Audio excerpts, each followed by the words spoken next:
Why is disaster readiness important?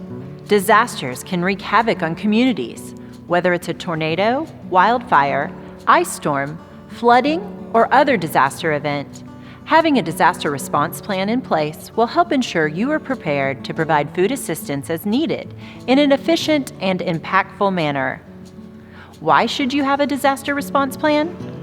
According to FEMA statistics, Kansas, Missouri, and Oklahoma have experienced more than 220 disasters collectively over the past 50 years. Chances are real that your community has and will in the future experience a disaster. A disaster response plan will provide essential services before, during, and after a disaster event. A plan will serve as a framework that clearly details roles and responsibilities for staff and volunteers and inform the public what services your organization will provide in response to a disaster. Getting started. There are a few basic things to consider in developing a disaster response plan. Number 1. Identify what type of disasters your community may face. Number 2. Know who you can call on to assist in your response. Develop a contact sheet of staff, board members, and key volunteers. Your contact sheet should include phone numbers, including work, home, and cell, as well as email addresses and home and work addresses. Share this contact sheet with others and commit to keep it up to date. Collect contact information on key community officials, including the mayor, city manager, and council members, as well as emergency management officials. Determine what critical services your organization will provide in response to a disaster. Will you provide food assistance to disaster survivors while continuing to serve regular clients? Will you offer on-site feeding location for those impacted by disaster and emergency responders, as well as serving regular clients? Will you also partner with other community or area organizations to provide food assistance to those impacted by the disaster, as well as continuing your usual services? Keep in mind that your objectives will vary depending on the nature and size of your organization. Also, your level of response will vary considering the scope and type of disaster. While developing your disaster response plan, keep the following tips in mind. Keep it focused. Make it practical. Keep it simple. Know that one size doesn't fit all. Once your organization plan is developed, keep printed and electronic copies available. Share these copies with staff, board members, and key volunteers. Understand that every disaster is different, and being prepared to be flexible in how your organization responds. Community partners. Voluntary organizations active in disasters, better known as VOAD, is an association of organizations that mitigate and alleviate the impact of disasters. VOAD provides a forum to foster more effective services to those impacted by a disaster. VOAD is guided by the core principles of the 4 C's: cooperation, communication, coordination, and collaboration. VOAD members provide the leadership that builds strong, resilient communities and delivers hope in times of need. In addition to food banks, VOAD members include local chapters of the American Red Cross and Salvation Army, as well as other nonprofits. In the wake of a disaster event, the services of nonprofits and human service organizations are vitally necessary for survivor recovery. If each organization responds separately, the delivery of critical resources can be delayed or fragmented. Working in partnership with other nonprofits helps to reduce gaps in service to reach disaster survivors more quickly and effectively. The Food Bank Regional Disaster Response Network serves Kansas, Missouri, and Oklahoma and is in place to provide the following to community-based partner agencies: increased readiness and capacity, and additional resources such as staff, supplies, equipment, food, and expertise. The network offers the ability to serve more with greater efficiency and higher impact in helping partner organizations respond to disasters in their communities. The Food Bank Regional Disaster Response Network partners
All disasters are local events. Depending on the size of the disaster, local jurisdiction can request assistance. The flow to request government assistance goes community to county to state to federal. If the U.S. President declares the event as a disaster, federal funding becomes available to your state. Your community can then request funding assistance from the state on a cost-share basis.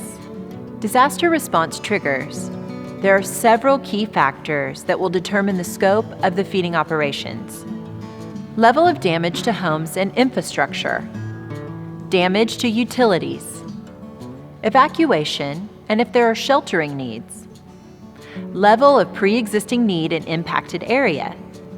Services provided are dependent on severity of disaster. Phases of disaster response. Feeding operations. There are 3 distinct phases to disaster response.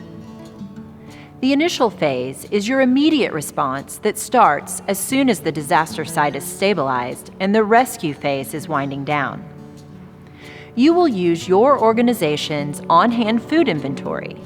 The most needed items include pop-top cans and items that can be eaten out of hand. The next phase is sustained response and begins when field kitchens and supporting logistical infrastructure is established. Your food sources during this phase may include, along with your normal supply chain, VOAD partnerships, local donations, regional partnerships, national donations, USDA commodities, if released, and federal and/or state acquisition and distribution. You may need to establish additional points of distributions, prepare food boxes, and extend pantry hours. The long-term phase kicks in when there is need to continue to provide food assistance to those impacted by the disaster well after the event. The long-term recovery of those impacted may take months or even years. Long-term response will look much like your normal operations and distribution. First-time response to disaster. Common questions and answers. What needs to be done? It is the same as your everyday operations, but at a larger and faster pace. How is it done? Food and supplies will be distributed to your location for distribution to disaster survivors. When is it done? Hours of operation will vary based upon the scope of the disaster. What is in it for the member agency? The benefit to the community and helping your neighbor impacted by the catastrophic event. What type of product will be handled? The same type of items normally handled in the pantry setting, plus some possible disaster-specific items, such as cleaning kits. What staff is needed, and will staff be provided to assist agency staff? Additional volunteers will most likely be needed.